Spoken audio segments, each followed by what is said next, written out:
acertar, eu quero um bombom.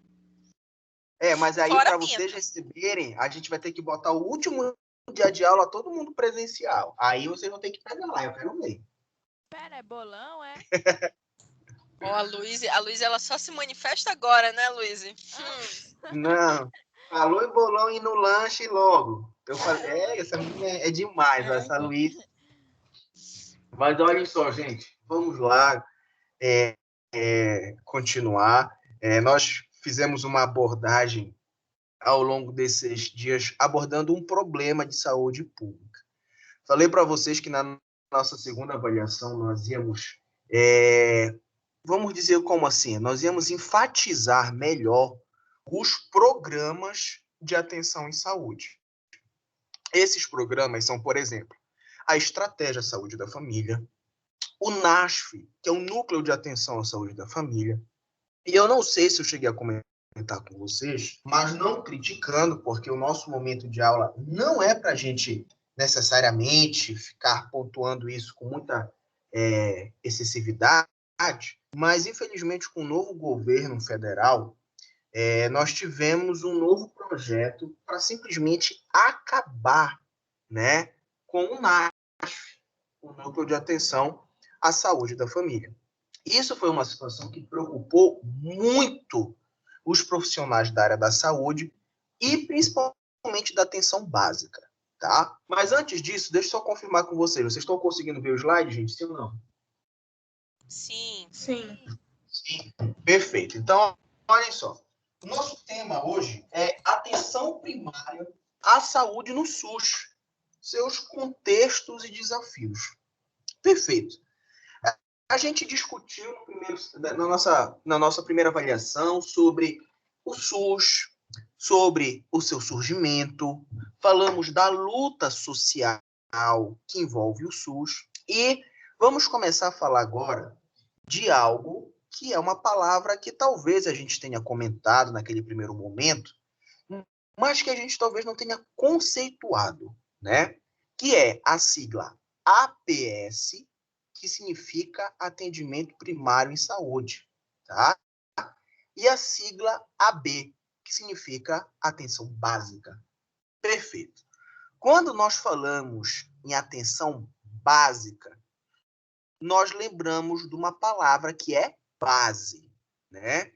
Essa base, ela pode ser considerada também um pilar ou uma sustentação de um serviço.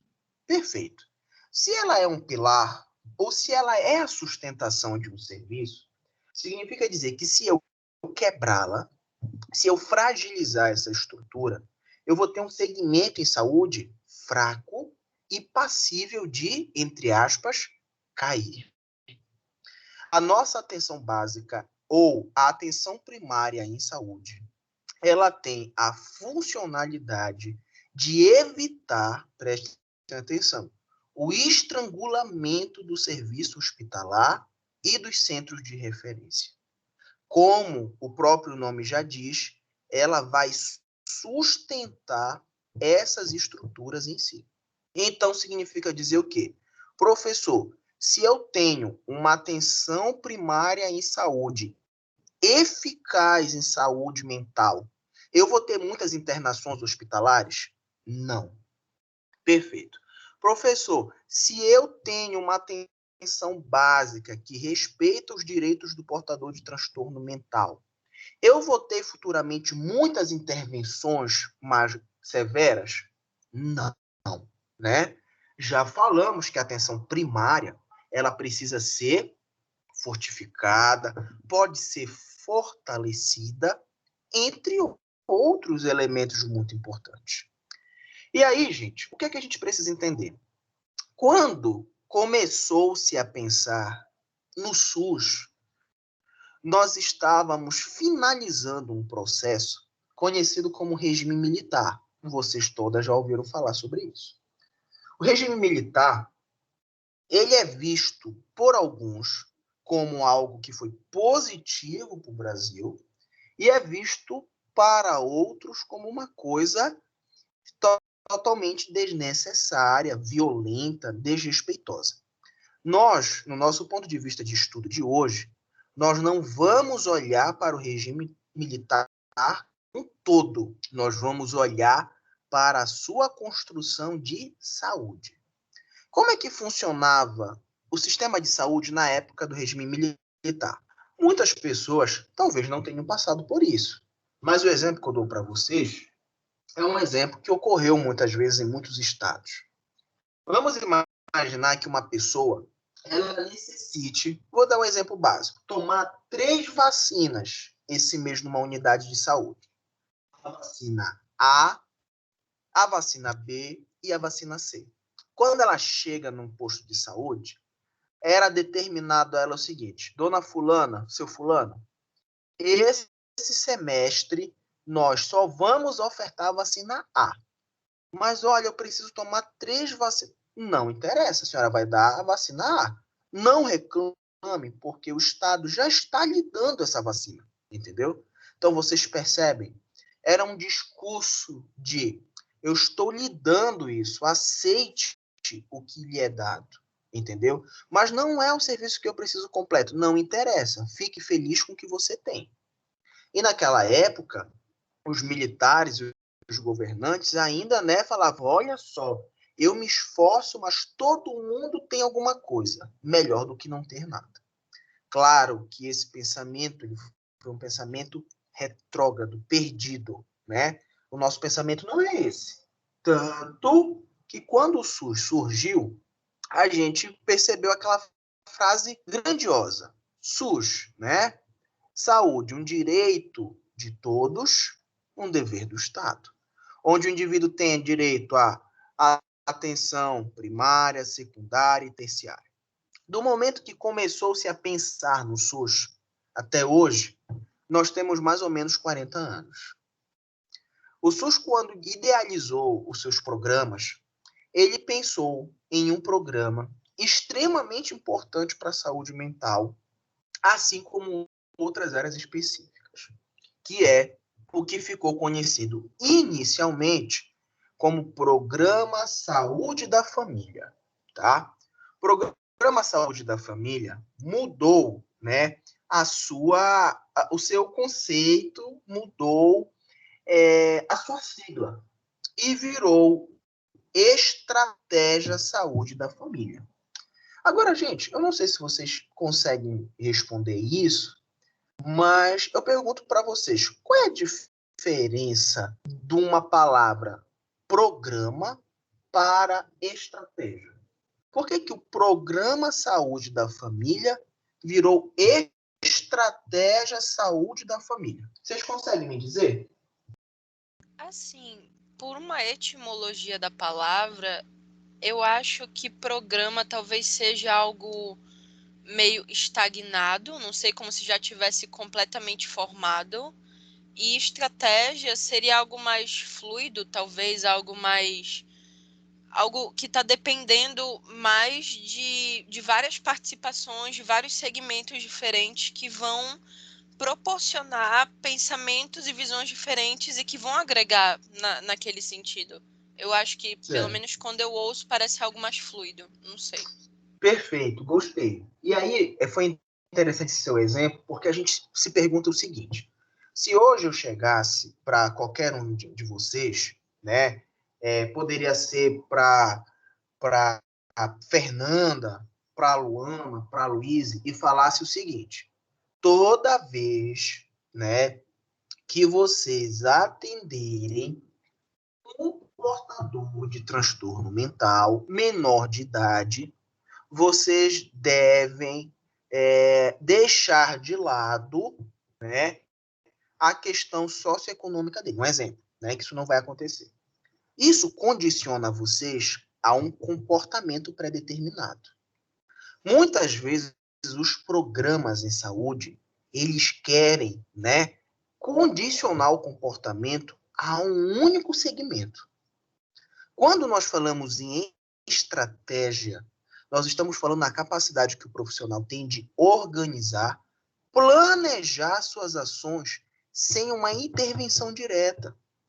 Então, por exemplo, eu posso ir hoje numa estratégia saúde da família, onde o psicólogo, ele vai lá na unidade toda sexta-feira. Eu posso, em outra estratégia saúde da família, onde o psicólogo vai segunda, quarta e sexta. E a gente pensa, professor, mas lá naquela unidade que o psicólogo vai só na sexta, dá tudo certo. E nessa aqui que ele vai 3 vezes, também dá tudo certo. Por que esse que vai 3 vezes não vai só um dia na semana? Porque, gente, são públicos diferentes. Nós temos uma quantidade populacional diferente. Isso vai necessitar do quê? De estratégias diferentes. Então, gente, essa mudança de conceito não foi apenas uma mudança de nome, mas foi principalmente uma mudança da nova perspectiva de trabalho. Foi um avanço na autonomia do profissional enfermeiro, psicólogo, do técnico de enfermagem, entre outros, tá? E, gente, me dê só um minutinho, deixa eu dar um copo de água aqui, peraí.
Pronto, gente.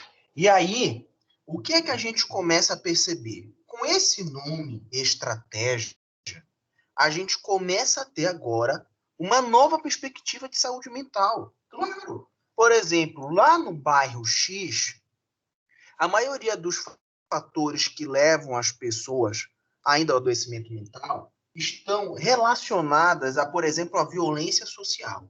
Olha, interessante. Mas lá naquele bairro Y, os fatores associados à genética e a outros elementos são mais presentes. Então, aí a gente começa a perceber uma variedade, né? Nós conseguimos perceber que há uma diferença. E claro que a nossa conduta profissional, a nossa conduta como profissionais que visam a saúde mental é tentar, né, entrar o mais profundo possível nesse contexto de avaliação. E aí, gente, olha que interessante. Quando a gente continua aqui no slide, tem um ponto que está escrito assim: avaliação sucinta de avanços e desafios, né, da estratégia saúde da família, da atenção primária em saúde e da atenção básica, com ênfase em acesso e qualidade da atenção primária em saúde. Isso, gente, é uma coisa para a gente entender que é o seguinte: na área hospitalar, e vamos citar aqui alguns hospitais de Belém, como, por exemplo, o Hospital Galileu, o Hospital Porto Dias, né? Está surgindo, isso não é desse ano, já tem uns 3 anos mais ou menos, algo chamado de preocupação com segurança e qualidade do serviço e segurança do paciente. Talvez você já tenha ouvido sobre isso. O que significa falar sobre qualidade da assistência e segurança do paciente? Significa dizer que nós vivemos, ao longo desses últimos anos, várias situações que expuseram o nosso cliente, ou no caso, o nosso paciente, a vários riscos. Há riscos biológicos, sociais e mentais. Então, por exemplo, aquele paciente, quando ele está com câncer, e que você é um profissional que falta humanização a você, você está aumentando, você está potencializando aquele indivíduo de ter um fator muito mais agravante dentro da sua saúde mental. As organizações internacionais que estudam e trabalham com saúde determinaram que esse ponto ele era um ponto que precisava mudar, né? E os hospitais agora eles procuram algumas certificações internacionais. A gente conhece isso como ONA, por exemplo, é uma das certificações. ISO 9001 é uma certificação. E para ganhar essa certificação, elas precisam comprovar a melhoria e qualidade do serviço. Perfeito. Isso estava ótimo, gente, né? Todos os hospitais se adequando, todo mundo pensando nessa qualidade. Mas a pergunta é o seguinte: se a atenção básica ela é o pilar, ela é a sustentação disso tudo, por que a gente não valoriza ela também? Por que a gente não pensa em qualidade da assistência e por que a gente não fala em segurança do paciente na atenção básica? E aí, aí ligou uma lâmpada, né, na cabeça das pessoas. A gente está aqui se matando na atenção terciária hospitalar e podemos melhorar ainda mais a atenção primária, evitando a sobrecarga dos hospitais. Ótimo! Então, nós voltamos para a atenção primária em saúde, né? E o que é que a gente precisa entender com isso? Logo depois do surgimento do SUS, gente, aproximadamente em 1994, que isso, né, foi praticamente 4 anos, 5 anos depois do surgimento do SUS, já criou-se o entendimento, né, e a política para instituir, na época, o Programa Saúde da Família, né, e Estratégia Saúde da Família.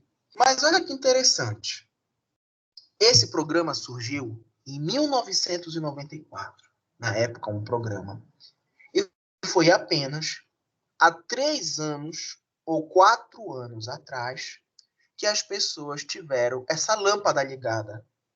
Olha, por que a gente não valoriza a atenção básica? Aí a gente se pergunta, né? Por que, gente, levou tanto tempo para as pessoas valorizarem a atenção básica? Por que levou tanto tempo para alguém pensar por que a gente não pensa em qualidade da assistência lá no nível primário? Sabe por quê? Isso nada mais é do que o resultado daquele modelo biomédico que a gente tem discutido, né? Aquele modelo que faz com que as pessoas pensem só em adoecimento, pensem só na doença instalada, pensem apenas em sinais e sintomas, né? E mais uma vez eu repito a vocês, nós não podemos continuar, né, pensando sobre essa questão. Nós não temos mais como acreditar que a atenção ela tem que ser dada diretamente só para a atenção hospitalar. Isso não tem lógica, né? Isso não tem mais viabilidade, né? E aí surgiu algumas discussões importantes, né? Dentro desse critério. A primeira foi fortalecer a estratégia saúde da família com vistas à universalização, integralidade e equidade do SUS. E aí, pessoal, a gente se pergunta o seguinte: eu não sei onde é que vocês moram, mas, por exemplo, no bairro de vocês, vocês sabem se existe estratégia saúde da família? Sim ou não? Não. Não? Não. Não. Não. Eu não Perfeito. sei, eu não conheço. Professor, eu Tá. sei que tem o CRAS, essas coisas assim, tem uma unidade de saúde, mas Eu mesma não tenho poucas informações. Tá, perfeito. E aí eu vou fazer uma outra pergunta para vocês. Por exemplo, Luíse, qual é o bairro que você mora? Eu moro no Distrito Industrial de Ananindeua. Tá, perfeito. Fernanda, qual é o bairro que você mora? Bengui. Pinguim. Luana, onde é que tu mora? Telégrafo. Tá, perfeito. Então, olha, nós temos pessoas, né, que estão em vários pontos, né? E existe uma característica, gente, que é muito curiosa, que envolve a atenção primária em saúde. É uma característica associada a grupos socioeconômicos. Como é que funciona isso? Olhem só. Habitualmente, de acordo com os estudos que envolvem a atenção primária em saúde, os grupos economicamente menos ativos, ou seja, aqueles que têm uma renda per capita relativamente baixa, são os indivíduos mais preocupados em frequentar a atenção básica. Vocês sabiam? Por exemplo, em um bairro mais periférico, onde você tem a presença de uma unidade de saúde, onde você tem a presença de uma estratégia de saúde da família, ele habitualmente se predispõe a frequentar o serviço. Isso é diferente de bairros mais centrais. Vou dar um exemplo para vocês. Reduto, Marizal, Batista Campos e Nazaré. Pergunto para vocês, onde é que tem uma unidade de saúde nesses bairros? Onde é que tem uma estratégia de saúde da família nesses bairros? Eu, Adilson, não conheço, né? Vocês podem até conhecer, mas eu não conheço. Isso faz com que pessoas que tenham rendas um pouco maiores se tendem sim a procurar o serviço de saúde apenas praticamente em nível terciário. Estão passando mal, vão para o hospital. Estão sentindo dor intensa, vão para uma urgência. Fazem a medicação, melhora. Daqui a um mês tem de novo dor intensa. Poucos investigam seus agravos. Isso é bom e ruim para quem? Isso é bom para a nossa sociedade, para nossa comunidade que habitualmente procura atenção básica, né? E isso está, como eu disse para vocês, ali em áreas mais periféricas. E isso é ruim para a população que procura o serviço apenas na atenção terciária. Aí eu pergunto para vocês, gente, nós sabemos que os grupos economicamente mais desfavorecidos, eles precisam, né, de uma atenção melhor, de serviços mais eficazes. Mas já que nós estamos falando de estratégia, eu pergunto para vocês, será que a população economicamente mais favorável, ela não precisa de uma ajuda aí, gente? Será que a gente não precisa modificar um pouco essa contextualização? Eu acho que sim, né? Então, isso nos mostra que a gente, historicamente, sempre acreditou que as populações mais pobres eram sempre as que mais precisam de melhoria em saúde. E isso nos condiciona também a esquecer desses exemplos que eu dei para vocês. E isso faz a gente entender que, como o próprio SUS diz, equidade, integralidade, todos, independente de raça, né, independente de escolha sexual, de gênero, de característica econômica, necessitam dos mesmos serviços. Tá? Por que isso é importante? Porque nós temos uma fragilidade hoje na presença das estratégias de saúde da família que não conseguem abordar toda a população. Tá? Vamos continuar. Se alguém quiser falar alguma coisa, vocês podem ficar. Professor, Diga, Edna, fique à vontade. eu preciso perguntar, talvez não esteja assunto da prova, mas é saúde. Hoje eu escuto que há, não sei se muito tempo, se abriu agora, residência médica para médico da família, Sim. né? Qual é a função desse médico hoje? É trabalhar no posto ou ele fazer exatamente todo esse trabalho de visitação, de processo primário, enfim, Certo. aonde é que ele entra na família, se ele termina a residência com o título de médico da família. Tá. Queria O que que saber, assim, acontece? por curiosidade. Perfeito. Nós temos hoje não só o médico da família, mas nós temos essa residência multiprofissional, né? Fisioterapeuta, enfermeiro, entre os outros. E aí o que é que acontece? O indivíduo que vai para essa área de atuação, ele trabalha de duas formas. A primeira forma é fazendo a visita domiciliar. Isso acontece sempre? Não. A estratégia de saúde da família, ele tem como papel fundamental o seguinte: a ida de um agente comunitário da saúde, ou seja, um ACS, tá? Até a moradia daquele indivíduo. Se aquele indivíduo chega para ele e fala assim, olha, eu tô com muita tosse, sabe? Eu perdi peso. O ACS já fica assim meio, será que ele tá com tuberculose? Então, seu fulano, eu vou marcar uma consulta com o senhor, com o nosso médico. Ele marca lá na unidade. E aí, aquele paciente vai até a unidade. Isso acontece com o médico, o enfermeiro, o psicólogo, mas acontecem exemplos onde, por exemplo, se esse paciente for acamado, né? Se ele não tiver condições de sair de casa, aí sim, o enfermeiro, o médico, o psicólogo vão até a moradia desse indivíduo. Ou seja, a visita domiciliar não é uma constância, né? E nem se faz obrigatório todos os dias. Mas ela pode existir, sim, dentro dessa perspectiva. Tá bom?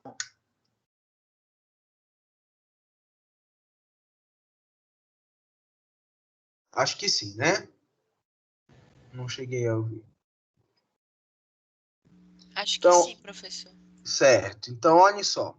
Quando a gente fala ainda desse contexto histórico, a gente vai perceber uma coisa que é, no mínimo, interessante. Quando a gente fala do processo que foi da ditadura à democracia, né? Foi um processo pelo qual vocês já viram na televisão, a gente sabe o que foi o regime militar, soube das lutas, né? Inclusive, talvez hoje nós estamos aqui livres e discutindo sobre isso, porque muitos morreram atrás, lutando por essa liberdade. E quando a gente passou para esse momento democrático, a gente começou a falar em reforma sanitária, né? Ou seja, nós começamos a falar da melhoria do sistema de atenção em saúde para melhorar a atenção. E aí, beleza. A gente teve a Lei 8.080, que foi a lei que estabeleceu o SUS. Com isso, nós tivemos, né, o aumento da pesquisa, inovação e avaliação. O que isso significa para a saúde mental? Gente, nós temos estratégias terapêuticas hoje em saúde mental que existem desde 300 anos atrás, que não são obsoletas, são utilizadas até hoje. E nós temos estratégias que caíram por desuso, né? Claro, chicotadas, eletrochoque da forma que era feita, agressões, isso era desnecessário. O ensino, pesquisa e inovação nos permitiu ter um novo olhar sobre esse indivíduo. Por exemplo, agora nós vamos perceber, dentro desse contexto histórico, que o portador de um transtorno mental, ele não pode ser considerado inútil. Ele pode ser produtivo. Ele pode conviver com outras pessoas. E, gente, isso mudou o comportamento do psicólogo ou do outro profissional da saúde mental? Claro que mudou. Porque se você tinha um comportamento condicionante de que, olha, tem um problema mental, tem que isolar, deixa preso dentro de casa, não pode falar com ninguém. E hoje você pensa no intuito mais libertatório, né? Olha, deixa ele fazer, vamos ajudá-lo, vamos tentar intervir o mínimo possível com medicamentos. Então, a gente percebe que esse processo da mudança da ditadura para a democracia, ela nos permitiu um novo olhar sobre o doente, sobre o portador de transtorno mental. E aí, né, vem uma coisa interessante. Ainda dentro dessa característica da reforma sanitária, dentro dessa característica que envolve a Constituição de 88, a gente percebe o quê? Que houve nada mais, nada menos do que um critério, um contexto utilizado, que era o seguinte: a criatividade será valiosa para sobreviver. Avaliar o que foi feito e para pensar no futuro. Olha que coisa interessante, gente. A partir de 1988, lá atrás, né, também da Lei 8.080 de 1990, falava-se que nós devemos focar as nossas ações pensando no futuro, né? Hoje nós estamos em um cenário movido pela pandemia, onde tem pessoas que perdem parentes todos os dias, né? Pessoas que vivem sofrimento todos os dias. A pandemia ainda não acabou. A pandemia vai continuar aí e provavelmente vai durar mais 1 ano ou 2, né? Aí eu pergunto para vocês o seguinte: o que é que vocês, Luana, Edna, Luiz, Fernanda, entre outros, o que é que vocês estão vendo, observando de ações de valorização da saúde mental nesse período? Vocês estão vendo alguma coisa? Sim ou não? Professor, olha, eu Não. devo lhe confessar que se eu vejo alguma coisa, é tipo assim, muito distante, ainda muito, tipo assim, é cargo de proposta, é cargo de, sei lá, a gente vai levar para o Senado para ver se faz aprovação, não sei o que, não sei o que, não sei o que. Mas são Sim. aquelas propostas que vão sendo adiadas, assim, sabe? Sim. E algumas até são canceladas pelo próprio veto do presidente. Pois é. E aí, quando a gente fala sobre isso, eu pergunto para vocês: todo mundo quer viver o final da pandemia, né? Vamos imaginar que o final de 2022, vamos imaginar a gente vendo tipo Jornal Nacional, alguma coisa, e a gente vendo as reportagens assim. E hoje fazem exatamente 6 meses que não há nenhum registro de Covid no Brasil, nenhuma morte. Então, hoje nós declaramos o fim da pandemia na nossa nação. Ótimo. E como é que vai ficar esse pessoal que passou por todo esse sofrimento?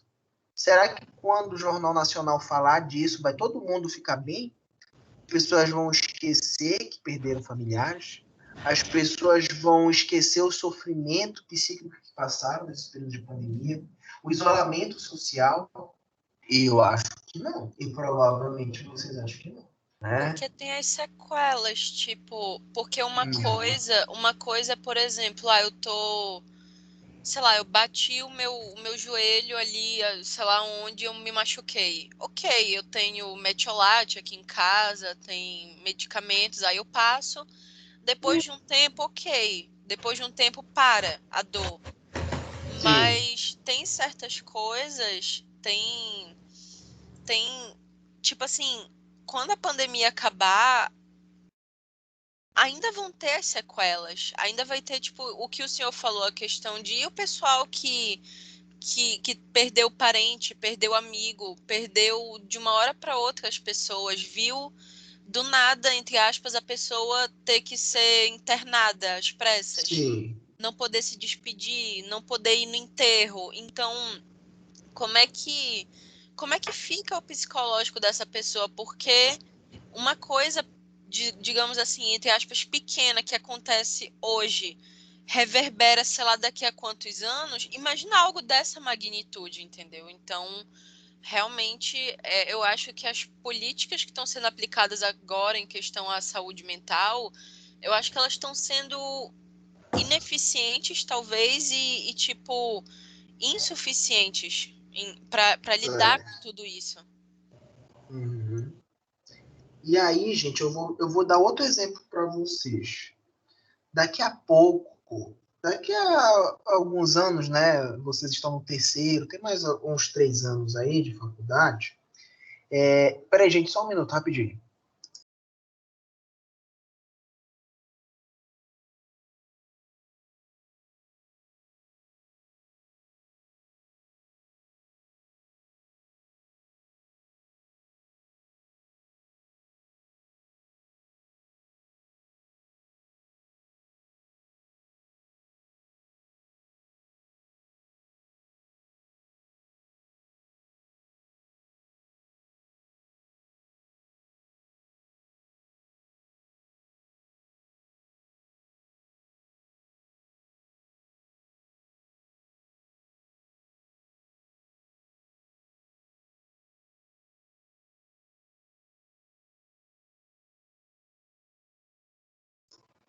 E aí, gente, a gente para e pensa o seguinte, né? Daqui a poucos anos vocês estarão formados, inseridos no mercado de trabalho. Perfeito. E aí, será que essa responsabilidade, ou será que essa sobrecarga vai cair sobre vocês, né? Será que vocês não vão ter o dever de lidar com todo esse cenário que a gente vai estar construindo agora? Vão, né? E aí, gente, eu não tenho como ajudar vocês agora dizendo assim, olha, Luiz, olha, Priscila, olha, Andresa, façam desse jeito que vai dar certo. Porque as estratégias só podem ser implantadas quando a gente reconhece tudo que está acontecendo, né?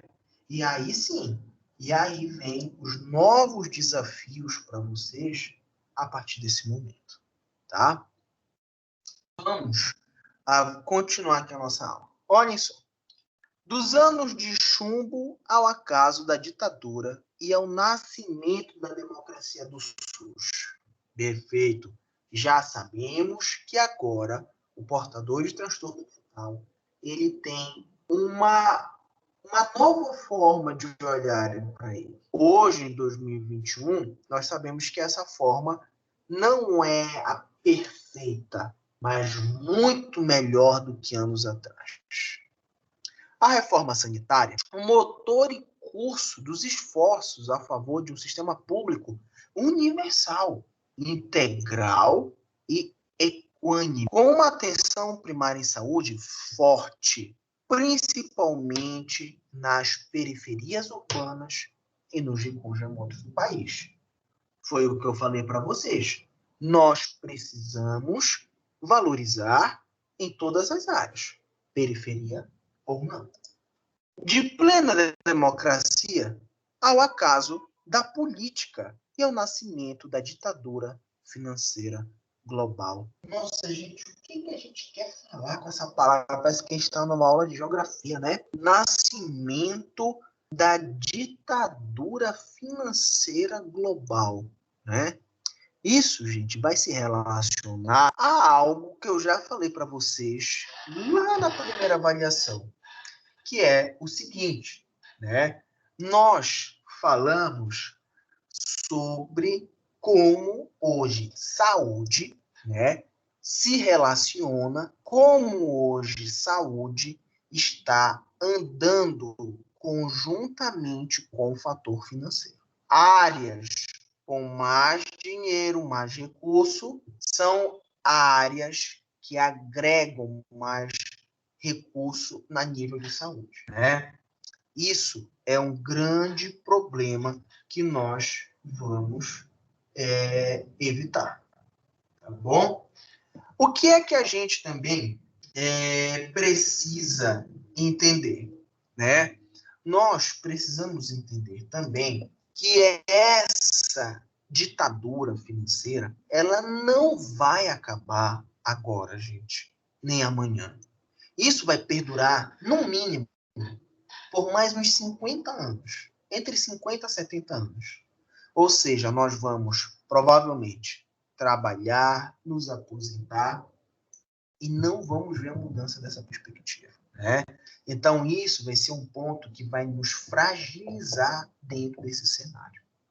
Mas, independente de qualquer problema, inclusive, olha o que está escrito no na última frase, imensos desafios para garantir um sistema público universal, integral e equânime, com uma atenção primária de saúde forte, principalmente nas periferias urbanas e nos rincões remotos do país. E aí, pessoal, sabe o que é o mais triste de tudo? Eu juro para vocês que isso é verdade. Nós temos hoje pessoas, órgãos de algumas classes, que dizem que a atenção primária à saúde, a atenção básica, a estratégia de saúde da família, não é, olhem só, não é uma estratégia muito eficaz. Não é algo muito importante. Vocês acreditam nisso? Isso é um pensamento que a gente não tem nem como justificar, né?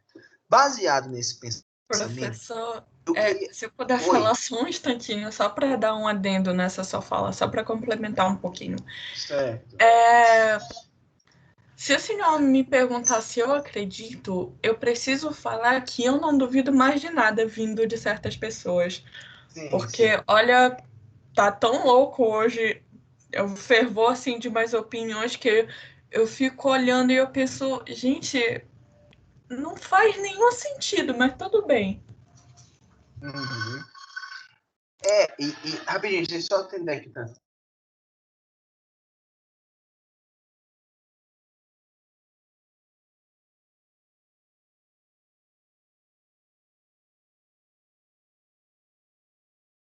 Gente, desculpa, porque a minha mulher tá com os desejos, ela pede, aí eu recebo, porque eu tô sozinho em casa, tá?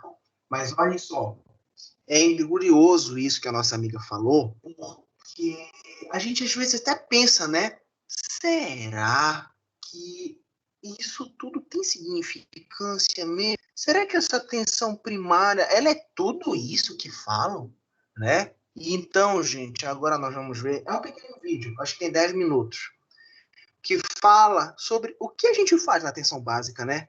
E o que a população que utiliza a atenção básica acha disso, tá? Vou só espelhar aqui para vocês, só um minuto, por favor.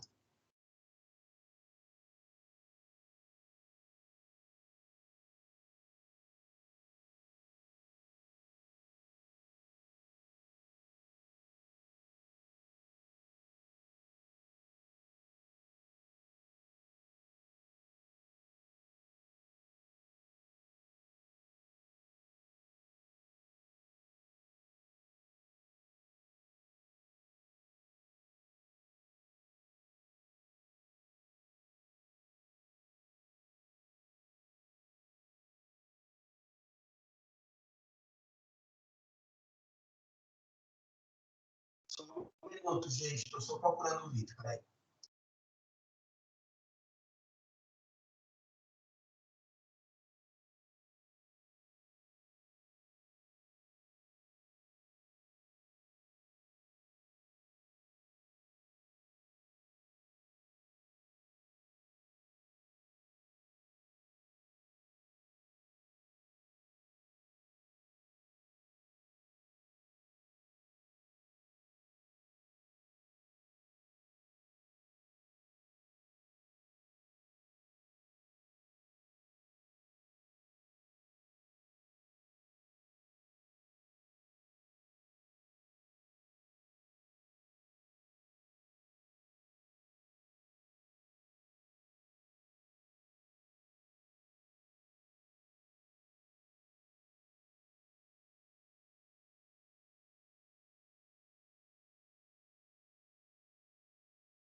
saúde? Saúde, para mim, é vida. Pessoal, vocês estão conseguindo ver e ouvir? Eu consigo. Sim, perfeito. Sim. Vamos ver então. Tendo saúde, a gente vai para frente. E a gente com saúde enfrenta tudo, né? Com saúde, tu consegue trabalhar, tu consegue brincar, tu consegue fazer esporte, tu consegue. Entendeu? Sem saúde a gente não vive. Eu acho que tem que saúde assim é essencial. A saúde é o bem-estar, né? Com o corpo, com a mente, com a convivência entre os amigos. Saúde é maravilha, é tudo na vida, né? Porque quando a gente pensa em fazer trabalho em saúde, a gente pensa que esse trabalho em saúde ele tem que ser feito com as pessoas e para as pessoas.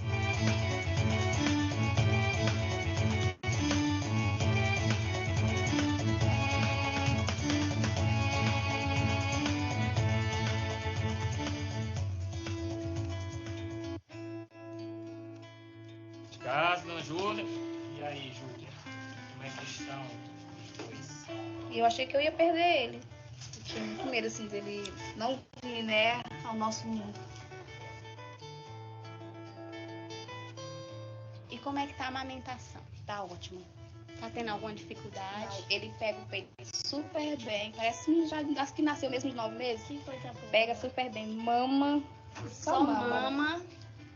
O que eu vi, assim, pelas as enfermeiras, médicos, né? Eu acho que eu vou trabalhar para dar uma faculdade pro meu filho e quero que ele seja médico. Para salvar vidas, porque salvar a vida dele, né?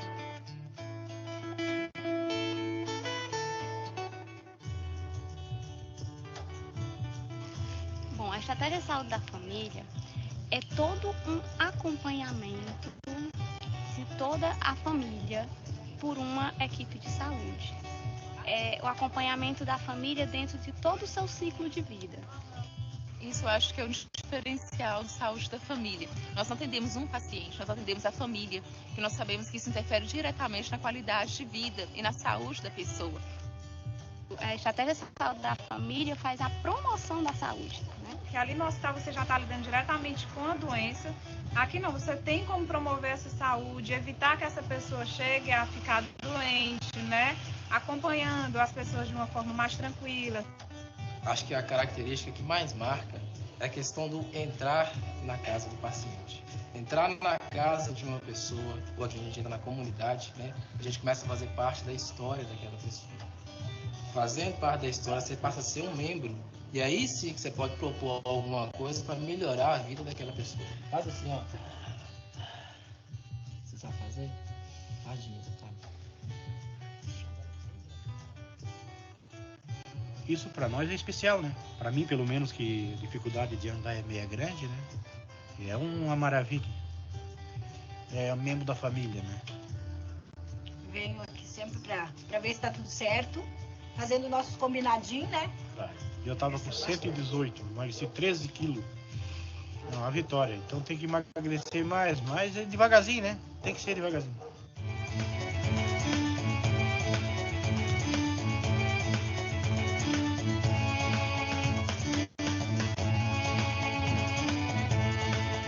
Hoje nós trabalhamos com a equipe mínima, que é o médico, o enfermeiro, o odontólogo, técnico de enfermagem, os agentes comunitários de saúde e o técnico de higiene dental.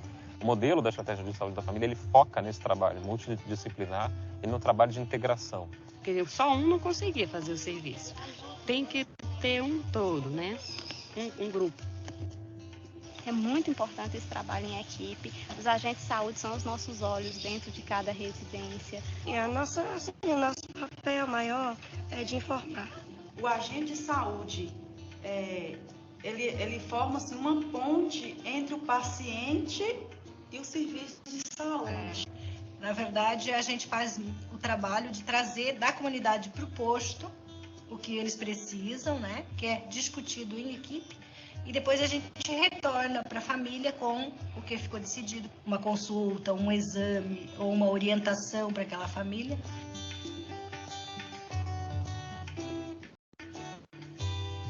A gente sempre tenta trabalhar a educação em saúde em todos os sentidos, assim, desde a consulta individual, em grupos, né? Então a gente tem alguns grupos de atenção.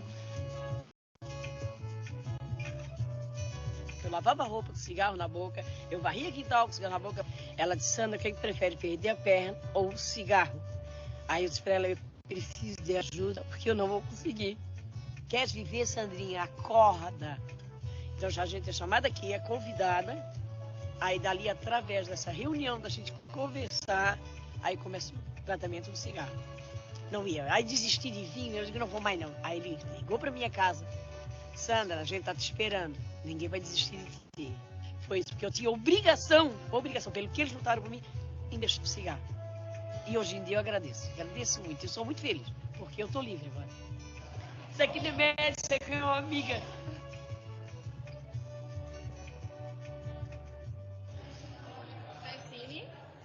A gente faz todo o pré-natal da mãe, aí depois o bebê nasce, a gente acompanha a criança e já vai vendo junto. A mãe participando do grupo de gestante, a gente observa como aumenta o índice de aleitamento materno exclusivo, depois com o bebê. Às vezes eu olho assim de bicho, como eu tô velha. Porque eu vejo mulheres que a gente fez o pré-natal, hoje já tem filhas que estão grávidas e que já tá fazendo pré-natal com a gente. Sabe? A gente fica assim, meu Deus. Passa um filme, né? Na cabeça da gente. E é muito gratificante. Eu tenho muita felicidade com meus meninos que eu pesei, gosto muito deles. Quando eles chegam, eles me abraçam aqui, me beijam e ela... Já tem um rapazinho aqui que ele já vai completar... Quantos anos, Pepa? E eu comecei a pesar ele desde ele novinho, sou acompanhante dele desde ele... Da hora que ele nasceu, bem dizer. Eu nunca pensei dele crescer desse tanto. Quando ela trabalhava de agente de saúde, eu acompanhava ela, aí comecei a me interessar, né? Aí trabalhei 14 anos nos sertões, né? Aí foi na época que ela se aposentou-se, aí me transferiram para cá, para a sede. E até hoje a gente, né? Eu vivo dessa profissão e gosto muito do que faço. Eu me senti muito feliz, graças a Deus. Ainda hoje estou feliz.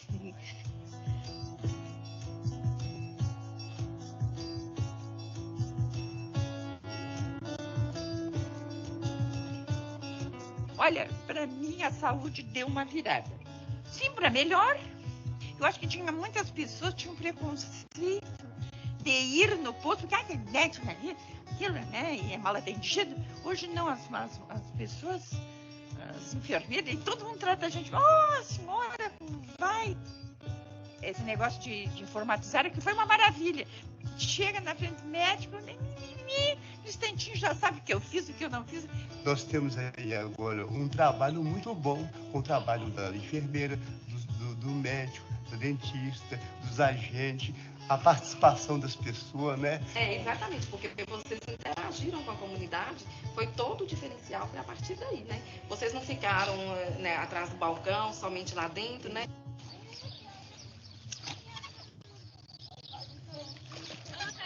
Em parceria também nós temos já os NASFs, né? São núcleos de apoio à saúde da família. E aí a gente acaba ampliando, né, a equipe multiprofissional. Lá nós temos outros profissionais especialistas, como fisioterapeutas, pediatras, nutricionistas, farmacêuticos, que são pessoas que dão suporte à saúde da família, uma vez que essas categorias profissionais elas não estão inseridas na equipe mínima, né, básica. Mas nós precisamos dessas outras categorias profissionais para continuidade mesmo, interação e melhoria da assistência prestada ao usuário. Bom dia. Tá bem? Tudo bem? Mas você tá ótima, amiga. Tem 2 anos que eu faço parte da equipe e ela já vinha nessa luta há bastante tempo. Né? Lógico que a gente sabia da responsabilidade que a gente tem nessa caminhada dela, nessa melhora dela, mas que dependia muito dela, dessa força de vontade, de querer melhorar a vida, de querer andar, de querer conhecer o que está fora das 4 paredes do quarto. E assim, a resposta que ela está dando para a gente, principalmente para quem fez a cirurgia, viu realmente em foco como que estava a parte do tumor, deixa a gente muito assim, entusiasmado e sabendo que mais cedo ou mais tarde vai acontecer isso. Que na hora de uma visita nossa, que a gente não vai ficar sabendo, ela vai abrir a porta para a gente e vai receber a gente em pé. E isso é que vai dar mais entusiasmo para a gente poder seguir à frente nessa luta. E para mim, essa é a minha família. Minha outra família que eu adotei, que eu gosto muito. E eu creio que com a ajuda deles eu vou conseguir andar ainda, eu vou sair andando. Visitar e saber que isso está dando resultado dá uma alegria muito grande que a gente sente por dentro. Muito grande.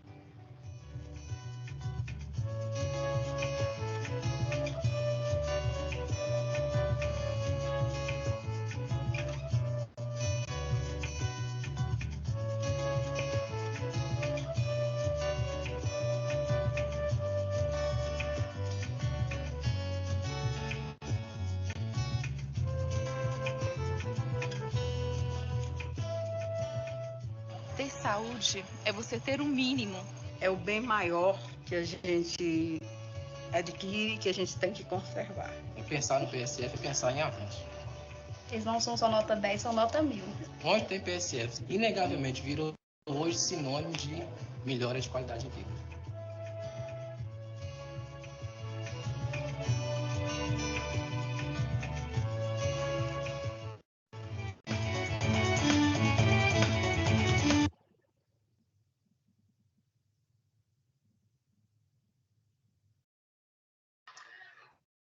Bom, pessoal, então, através desse vídeo a gente consegue perceber como a Estratégia de Saúde da Família, assim como o NASF, ele oferta serviços essenciais, né, à qualidade de vida, seja para crianças, mulheres, homens, idosos. Então, não tem discussão, a gente não tem como, né, poder dizer que o serviço ele não é eficaz, tá? Para isso, nós fazemos uma comparação aqui, vou abrir de novo o slide de vocês, e aqui a gente tem uma imagem do Brasil, né, no mapa, e a gente se pergunta por que talvez ao longo desses anos, desde 1994, a gente ainda presencia uma dificuldade muito grande de criação, de instituição, da criação dessa estratégia de saúde da família, porque o Brasil ele tem uma dimensão continental, né?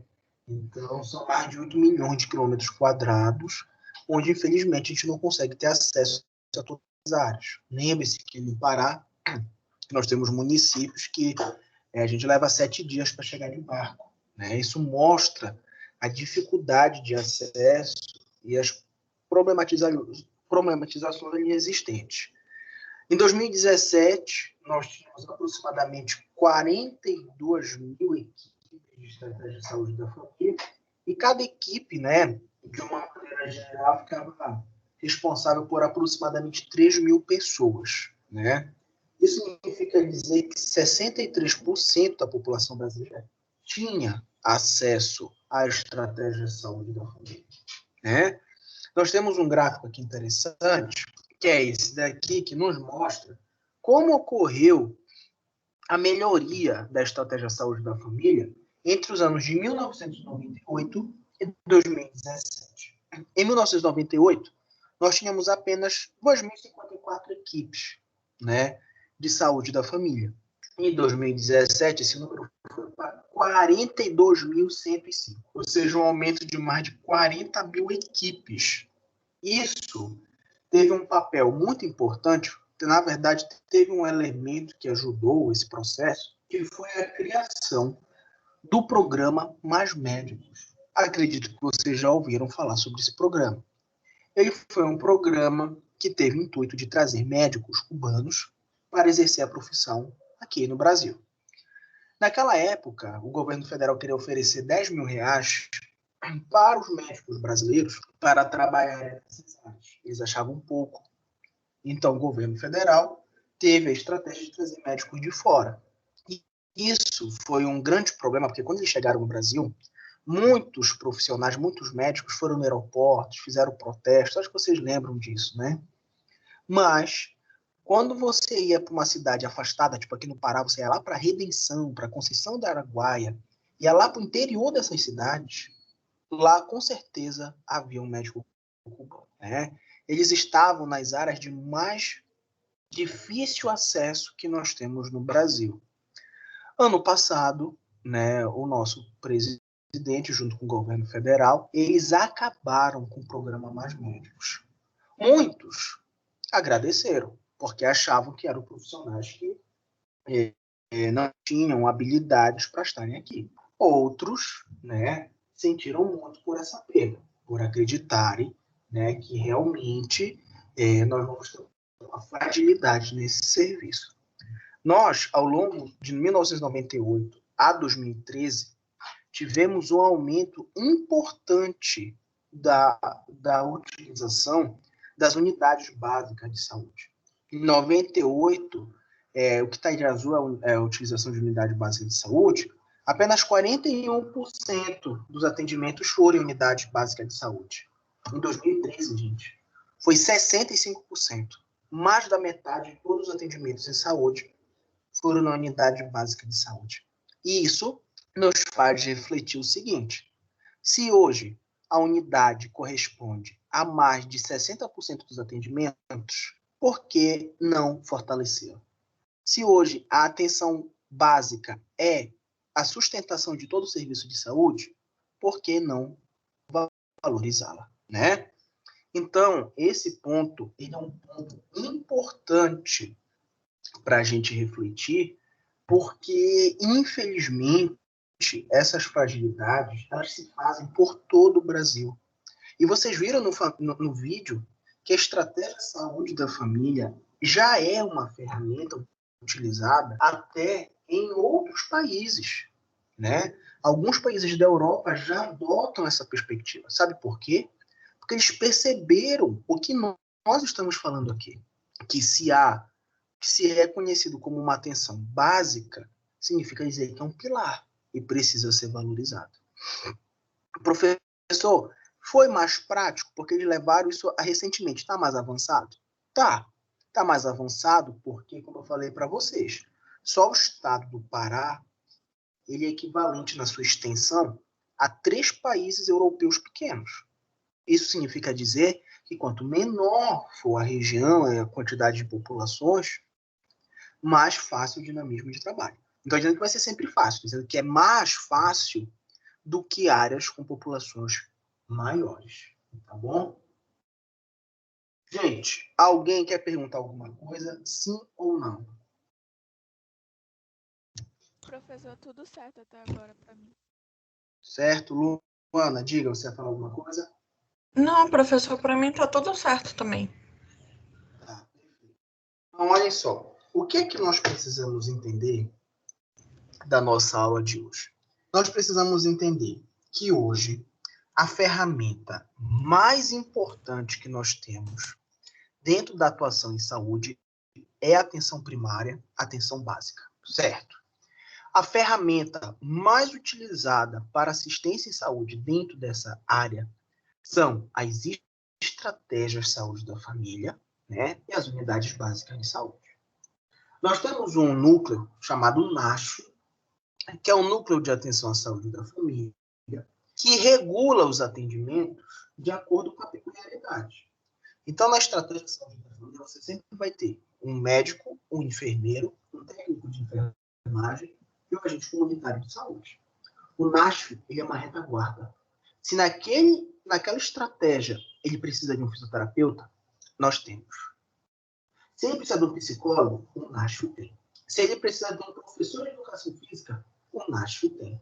Se você quer um pedagogo, o NASF tem.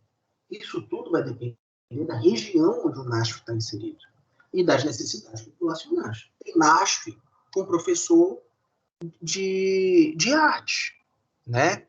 Tem no NASF profissionais que lidam com, sei lá, terapia ocupacional, né? Então, nós vamos perceber uma grande variedade dos profissionais inseridos. Por que isso é importante para a nossa disciplina? Porque, gente, não tem como a gente falar de valorização da atenção básica, de valorização do SUS em saúde mental, sem falar de estratégia de saúde da família e sem falar, por exemplo, da valorização do NASF, da estratégia de saúde da família, sem falar dessa ponto de valorização profissional também. Para finalizar, nós precisamos entender que o crescimento ocorreu no Brasil e que, infelizmente, gente, nós estamos vivendo um retrocesso nessas políticas com o atual governo. Não estou dizendo que eu sou Bolsonaro, que eu sou PT. Não sou nada, que nem de política eu gosto. Só estou trazendo para vocês o ponto de vista de tudo que a gente vivencia. Tá? Infelizmente, o atual presidente, ele tentou, né, na verdade, isso ainda está em processo, de simplesmente cortar 100%, ou seja, todo o investimento no NASF. Ou seja, ele quer terminar com o NASF. Se ele terminar com o NASF, como é que a estratégia de saúde da família fica? Fragilizada. Lembre que eu falei para vocês? Um pilar frágil pode derrubar tudo, né? Então, gente, esse momento foi o momento da gente refletir um pouco sobre isso e entender que é muito importante a valorização da atenção básica, da estratégia de saúde da família. Não tem como nós entendermos que não vale a pena valorizar essa estratégia. Alguma pergunta, gente? Sim ou não? Professor, eu tenho uma pergunta mais a nível de curiosidade mesmo. Quando estava no mapa, por exemplo, acho que foi o segundo mapa que apareceu, alguma coisa do tipo, apareceu algumas áreas mais escuras assim do mapa do Brasil. Isso seria, por exemplo, onde a estratégia ou onde o programa, no caso, ele está mais concentrado, digamos assim? Isso. Onde está mais concentrado. E olha, gente, eu vou dizer uma coisa para vocês. Com esses cortes de recurso, olha que coisa triste. Tiveram municípios, estados, né, cidades que perderam 60% do número de estratégias de saúde da família em 24 meses, em 2 anos. Né? Então, tu já pensou, em 2 anos, tu perder a metade dos serviços de atenção básica?